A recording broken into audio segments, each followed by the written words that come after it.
شروبکار سیاسی احمد علیش دوسلدورف میوانی منه و وی پروسیا گرینگ و کرجی در باست بن حرمجی در باست بیا می بعاقبن روجباش که احمد که احمد از بوید از پی بکن پیش 10-15 دقیقه کردستان 24 وکی یکجی کانالین یکمین پیام ویدیوی عبدالله جلان بلاف کرد دی پیامی ده تشتکی گلک بالا من کشاند که احمد از اشترا بیجم یعنی مل پیامی همو دو جاراجی گهداری کرد قد بحثا سوریا قد بحثا روجاوای کردستانی پیاما او جلان ده نایی کرد پیام کی دریجه همو پیام لسر PKK'ye tebinav kirin û li ser siyaseta Tirkiyeyê. Bes li ser herêmê tê gotin ku herêm bi xwe jî ketiye proseyekî nû de lê qet behsa ne hesede ne peyede ne ya pege ne Rojavayê Kurdistan nayê kirin. Nizanim te peyama Abdullah Öcalan guhdarî kir ya na.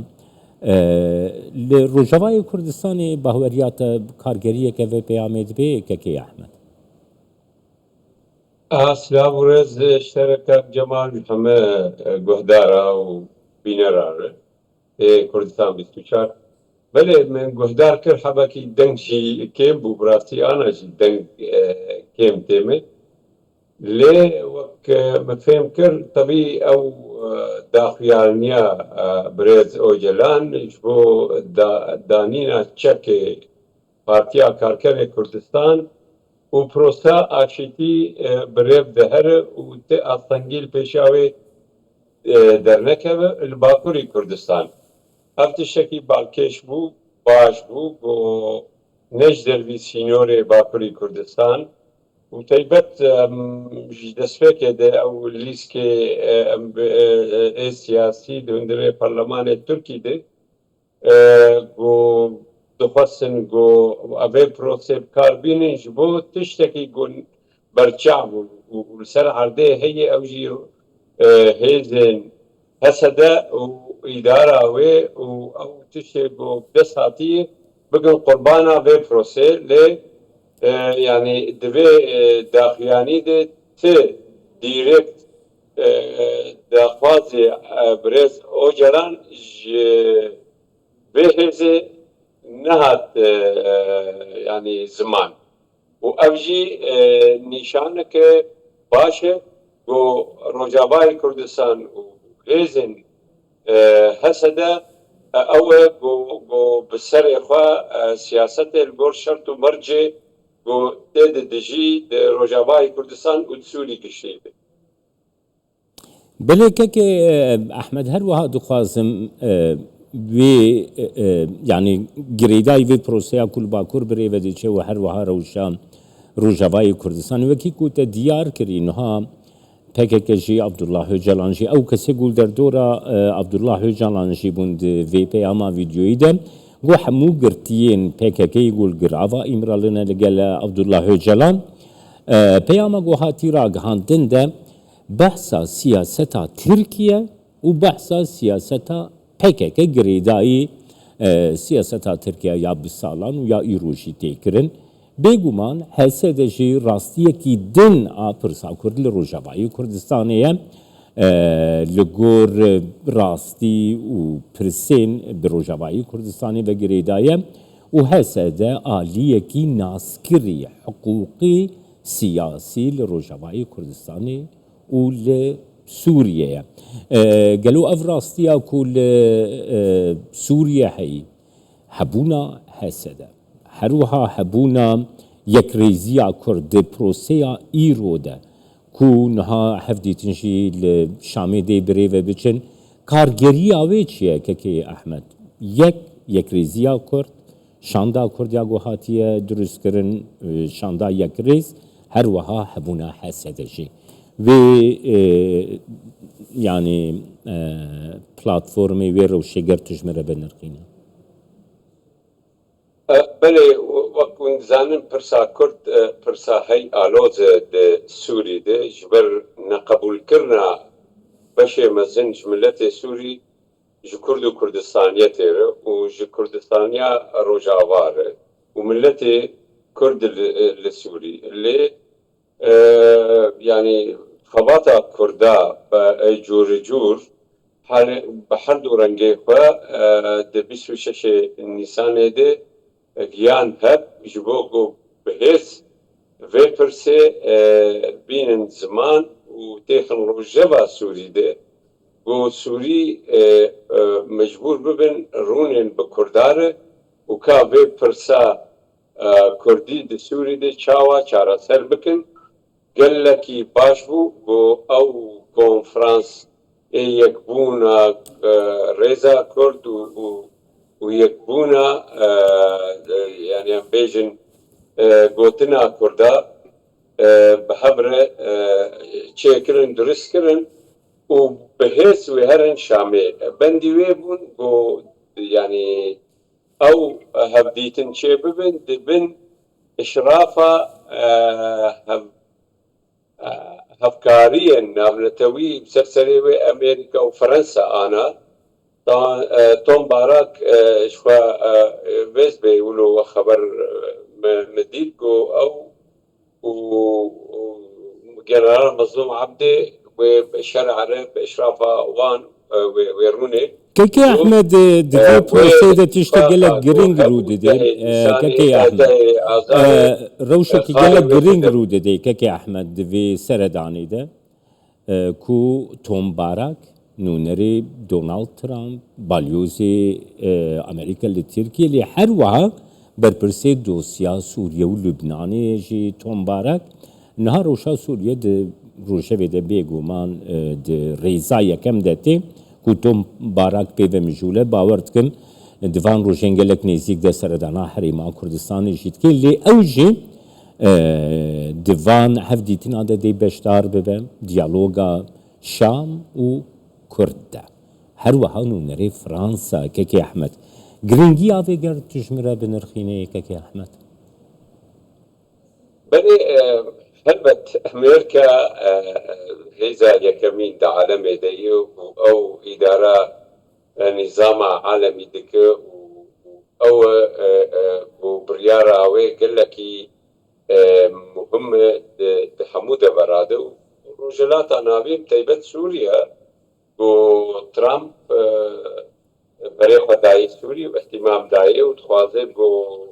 برس چاره سر ببه یا ديمقراطية يا دولة مدنية يعني يا علماني وما في مروفة دي باريزن وما في نتوان وهروها فرح حزبي وفرح نتوي اعترافك دستوري بيكرن حضور أمريكا وفرنساوية بشاندا كردا شوى أب مزگینی کیجی همو گلی کرد روجاوای کردستان و همو کرد دل صوت یکو دشوپین پرسا کرد الحرجی گو حکومت بیجن شامی سیگنال دایی گو بهبر برنگ کی یکشاند گفتگویا رسمی لسر پرسا کرد زده بکه لوان نه خاله گو دهش آزاره ده نابنیا مظلوم عبده و نابنیا احمد الشراده هات امذكرن لشامي بيجا براسي وخبر قال لك نوي وقال لك باشا في دارم جو بي قبول كرن شان دا كرد وك نونري ملتي كرد واعترافك الرسمي بملتي كرد لسوري بيكرن قابا اول جو وارتني جديد هندري السوري ودستوري نو باش وتيدي ما في كردا مسوقربن ووك خارجي لسر دستور بيه وك ثابت بن خارن ثابت هندري دستوري سوري كيكي احمد نها جريداي اف ديالوج دانوستان دنين دناف بين كرد وشامي ده نها هنتشتي نو ايكو رودان هبون يكي جوان پنتاگون جي راقا هندگو 130 مليون دولار جبو حسده هاتيه وقت عندن جبو صالة بيشيامه هروها يعني افيك وكا نمونيه كا دوماندنا پیوندیا واشنگتن لگل حسادت بناف کرن لآلی دنجی yani rakırna sızayın لسر سوریه وسات نرخاندن کو شام احمد شارع دسلاتا نهایا سوریه زیدتر خونیزی کی سیاستا واشنگتن زیدتر خونیزی کی سیاستا اوروپا بکه کو نها فرانسا دواره سیاسی ده پیشنگی آوی دکه و مجارا کرجی مجارک سرکه لوا هر دو ناوندانه جی اف یک چی تسیری دکاری لسر شامی بکه لسر نزیگاهی دسلاتا و گهیزا سوریه گریدایی پرسا کرد يعني كاب جمال او ديار سياسة نو يا جبور رجلاتا نابين دي لسروي اساس جو يعني رژیم کم مرکزی دکتاتوری و ظلم و زوری درباد بو بهرفن و نظام فيدرال دولة فيدرال السينور خود نگو سينور بيگوارتن لید هندري وان دولتا ده سيستم فيدرالي و هرمي حكومات ابن و جيانا خواهي سياسي ويا عبوري ويا بيجن كولتور ودحمو وراده بريب اف داخوازيا يكيتيا اوروباي داخوازيا امريكاي وبلان بفي شكلي آواده بروجلاتا نافين حمو دبر جبوغو آرامي شبه واندزانن الأوروبا بري 100 صالي دشر جهاني مزن تدي چبون 6 مليون انسان بون قربان رجلاتا نابين اف 100 صال شرط هذن يعني اوجي كي نيزيكي حتى ايرو قرباني تدي نيزيكي بيسي مليون انسان دي 100 صالي دي ابونن قربان دم هاتي جو رجلاتا نابين جي آرام ببا ليك چند برسنن يقود في حل ببن خصوصا برسا كردا يعني برسا كردستان برسا قال لك يمزنه وقال لك جرينجه وآرامي شبه هجر برسا يعني شارسل ببه أوروبي وأمريكي في سياسة الحمودة برا العراقي والأمبيجن للسوري وإيران دبردي وباكوري كردستاني جبرقو ريا مفتاح هذه آرامير وج أشتير ده هرمي ده ومنظومات وك ناتو شرق أوسط يتشبه أذر يعني ومثلا إرهابي بدان آلين وشخو كرد قهرماني خباطة ديجي إرهابياي إرهابي بود ناف أمبيجن فلسطينيا وأنا بدن آلي شو اتفاق دو أمبيجن نابنيا برا نتنياهو وترامب الهب هاتنن وفي مسألة جي شارسل بكن وعلى فكرة الباجاري خليل دوبير عشان فلسطينيا قلت يا أخي ابن ما تفاضل بمرنا حكومتك بتشيكن نا حماس ونا عباس أم دخوازن حكومتك ما تشيب أم إسرائيل دولة إسرائيل من الأبكر يعني مسألة دوي آرامي تشيب برسا كرجي برسا قلك بزنة يعني إيرو بياما أوجلان قابك بوي آريد برسا كرجي گریدای وی گرز بپرسم که احمد دركا بيتك بواري أشيتي واري سياستي که احمد گریدای وی من دخوش خود آخفتنا من ده اف پرشیهات بیرامن نوها مثلا لباشوری کردستانی گریلایم پکه که هنه او دی چکی خو دین لروجوای کردستانی گلو گریلایم پکه که هین هنه دی چاوا دنرخینه دی روشاوان چاوا ببکه که احمد براسي دنك خوشك نهات مش برقو دنك نزمة از بزوري ولو دقرب لي وقت مفهم كر انه او بارچه روجلاتي كردستاني ابونا PKK لهي ويشاوا لويدكي روش بمش ولو فهم كر بله من گریدای پرسا گریلای پککی کرککی احمد يعني نها مثلا الباشور كردستاني گریلای پککی هنه دي چکین خود دين گلور لروجاوای کردستانی گریلای پککی هین معنا گرل وربن چک دستی وانده به تشاوا فكرت كي او بروسه دي تشاوا ورا شعر سركر او بل انا اجا مظلوم عبدي اني زمان سر وان كسي جو هنن جو اوجكي و ري جوان فكن جيجو بخوزه هرينه لي وهجر جمع بمينيجي وبيتشك بمينن واب يعني شخوباي كل موزة بيكا وقت جو تشكي خداتينن الجمع جيكي يعني او جيكي و يا ميفان بن يانجيكي جو وهرن جيجو دخوازن هرينه وبيويسي يعني تركيا عفوك عام درخه وطالما يعني فيك كا بريارج خوا بيضغط بيجو دي الشرط بشكي اب بشكل و جرك عفوكي عام هبه همو هرن ولاتي وكارك سياسي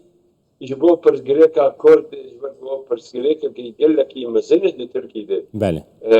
وسر عردكي فرها زيدي 600,000 كيلومتر عردي كردستان ده تركيا هي زيدي 25 مليون كرد حتى 60 مليون هي اب حمد دندانا وابدن بروسات سياسي همو بارتي تركي بحاجتي وين خصوصا كردا يعني وين دبينن جو اب كم جماوري بحاجتي ستاتوكي بحاجتي خصوصيات الكردية نا هم أولو قبول بك محمد تركن وهو دبي حكمكي ذاتي أم فيدراليك دباكوري كردستان تشبب وبرا جانجي بيجين يعني ري فبي لبر حموكس لي ناب رجاباي كردستان هر وانا باويجي وان قدامي PKK gerek yawan هم بيز بكن وقت سبيل يعني كي اگر جيك الجمان هبه الديار بكر بل النسيبين بل العنتاب بل هنجي يعني او العيز سباسياتكم هلا درست وباش العيز سباسياتكم كي احمد علي جي دوسلدورف القلمه